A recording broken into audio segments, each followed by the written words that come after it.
Hello बच्चों, आज की इस वीडियो में हम लोग डिस्कस करने वाले हैं इंग्लिश ग्रामर, वो भी क्लास 6 के लिए। तो 6 क्लास के बच्चों के लिए इंग्लिश ग्रामर में आज हम लोग डिस्कस करेंगे इंग्लिश ग्रामर का एक छोटा सा चैप्टर पार्ट्स ऑफ स्पीच। ये पार्ट्स ऑफ स्पीच क्या होता है, इसको हिंदी में बोलते हैं शब्द भेद, यानी कि पार्ट्स ऑफ स्पीच। अब पार्ट्स ऑफ स्पीच क्या होता है, देखिए इंग्लिश ग्रामर में कुछ चैप्टर्स यानी कि कुछ टॉपिक्स का collection he parts of speech होता है। पार्ट्स ऑफ स्पीच के अंदर ग्रामर के 8 ऐसे चैप्टर्स होते हैं जो इसमें इंक्लूड होते हैं। तो देखिए कौन कौन से ऐसे चैप्टर्स हैं जो पार्ट्स ऑफ स्पीच में आते हैं। तो चलिए देखते हैं आगे। देखिए पहला जो चैप्टर होता है पार्ट्स ऑफ स्पीच का, वो होता है नाउन। नाउन को हिंदी में कहते हैं संज्ञा। ये नाउन क्या होता है, इसकी परिभाषा नीचे लिखी हुई है, आप लोग देख सकते हैं। डेफिनेशन क्या होती है एक नाउन की, a noun is the name of person, place और थिंग। किसी भी व्यक्ति, वस्तु या स्थान को प्रकट करने वाला शब्द ही नाउन होता है, यानी कि उसी को हम संज्ञा कहते हैं। जैसे कि यहाँ पर नीचे कुछ सेंटेंसेस लिखे हुए हैं। Delhi is the capital of India, Ram is my friend, the sun is hot, this mango is sweet. उपयुक्त वाक्यों में capital, India, Ram, friend, sun and mango, ये जो वर्ड दिए गए हैं इन्हीं को हम लोग क्या कहते हैं, नाउन कहते हैं। तो किसी भी चीज़ का अगर नाम हम लोग लेते हैं उसी को हम लोग क्या कहते हैं, नाउन कहते हैं। ठीक है, तो चलिए आगे बढ़ते हैं। दूसरा जो चैप्टर होता है पार्ट्स ऑफ स्पीच का, वो होता है बच्चों प्रोनाउन। प्रोनाउन क्या होता है, इसको हिंदी में बोलते हैं सर्वनाम। ये सर्वनाम होता क्या है, देखिए इसकी यहाँ पर डेफिनेशन लिखी हुई है।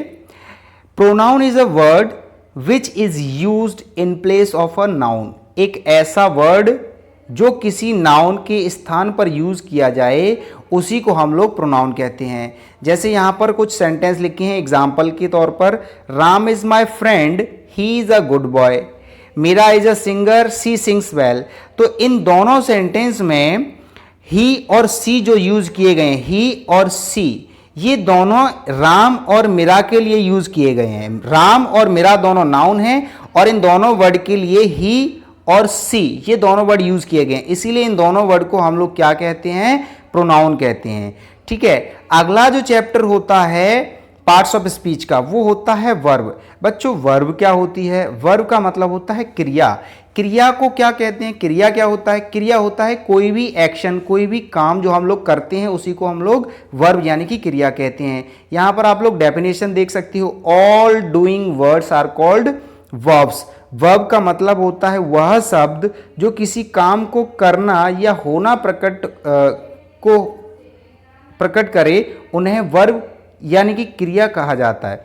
जैसे कि Agra is a big city, gold and iron are useful metal, the rose smells sweet, she wrote a letter. तो इन सारे सेंटेंसेस में क्रमशः देखिए इसमें इज जो है वो एक क्रिया यानी कि वर्ब है। इस सेंटेंस में आर जो है वो भी एक वर्ब है। इस सेंटेंस में स्मेल्स जो है वो एक वर्ब है और इस सेंटेंस में रोट जो है वो भी एक क्रिया यानी कि वर्ब है। तो ये हमारा तीसरा चैप्टर होता है पार्ट्स ऑफ स्पीच का। अगला जो चैप्टर होता है वो होता है एडजेक्टिव। एडजेक्टिव क्या होता है, इसको हिंदी में बोलते हैं विशेषण। सर ये विशेषण क्या होता है, विशेषण का मतलब होता है विशेषता बताने वाला। विशेषता क्या होता है, विशेषता होती है किसी भी चीज़ की क्वालिटी। तो किसी भी चीज़ की क्वालिटी को ही हम लोग क्या कहते हैं, एडजेक्टिव कहते हैं। तो देखिए डेफिनेशन यहाँ पर लिखी हुई है, an adjective is a word which qualities a noun और प्रोनाउन। एक ऐसा वर्ड जो किसी नाउन या प्रोनाउन की क्वालिटी यानी कि विशेषता बताता है, वह एडजेक्टिव वह शब्द होता है जो नाउन या प्रोनाउन की विशेषता प्रकट करता है, उसी को हम एडजेक्टिव कहते हैं।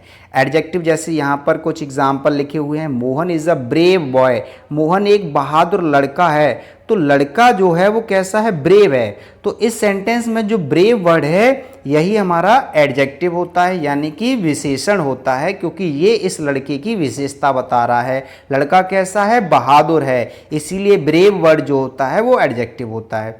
ऐसे ही this is a sweet mango, mango कैसा है, मीठा है। तो मीठा यानी कि मैंगो की क्वालिटी हो गई, तो स्वीट जो है वो एडजेक्टिव हो जाएगा।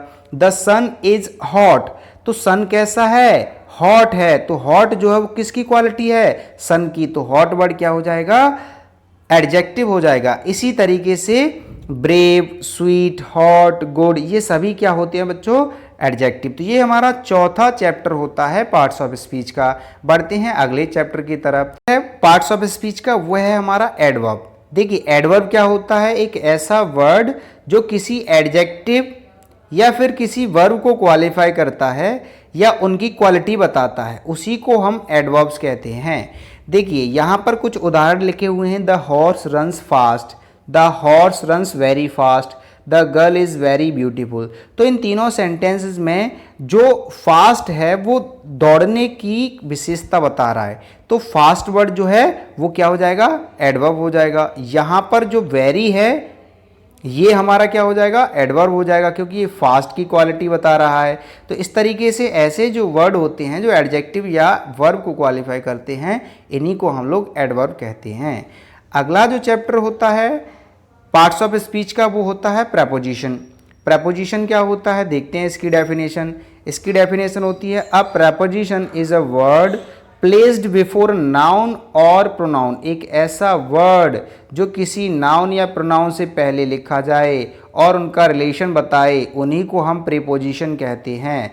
जो शब्द नाउन या प्रोनाउन के साथ प्रयोग में आकर उस नाउन या प्रोनाउन द्वारा सूचित व्यक्ति, स्थान या वस्तु का संबंध अन्य किसी नाउन या प्रोनाउन को प्रदर्शित करता है, उसे संबंधवाचक यानी कि एक प्रेपोजिशन कहते हैं। देखते हैं एग्जाम्पल के थ्रू।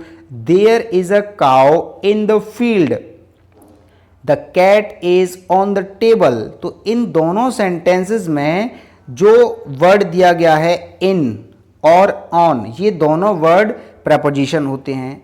अगला जो चैप्टर होता है पार्ट्स ऑफ स्पीच का, वो होता है कंजंक्शन। ये कंजंक्शन क्या होता है? इसको हिंदी में बोलते हैं संयोजक।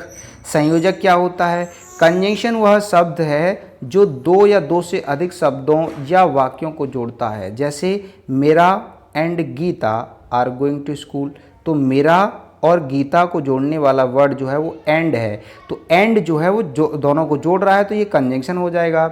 मेरा is a fat but Geeta is slim, तो यहाँ पर जो बट है वो दो सेंटेंसेस को जोड़ रहा है, तो बट क्या हो जाएगा?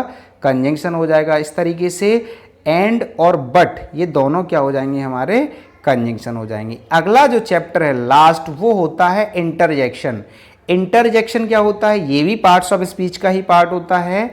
इंटरजेक्शन वह शब्द जो अचानक निकलने वाले उद्गारों हर्ष, शोक, आश्चर्य आदि को प्रकट करते हैं, खुशी या फिर दुख को प्रकट करते हैं अचानक से, उन्हें हम इंटरजेक्शन यानी कि विस्मयासूचक शब्द कहते हैं। यहाँ पर देखो उदाहरण लिखा हुआ है, hurrah we have won the match. ये खुशी के लिए यूज़ किया जाता है, हम मैच जीत चुके हैं। यहाँ पर लिखा हुआ है Bravo Sachin, well hit, well done, इस तरीके से बोलते हैं। तो यहाँ पर ब्रावो या फिर हुर्री ये जो वर्ड होते हैं, इन्हीं को हम इंटरजेक्शन कहते हैं।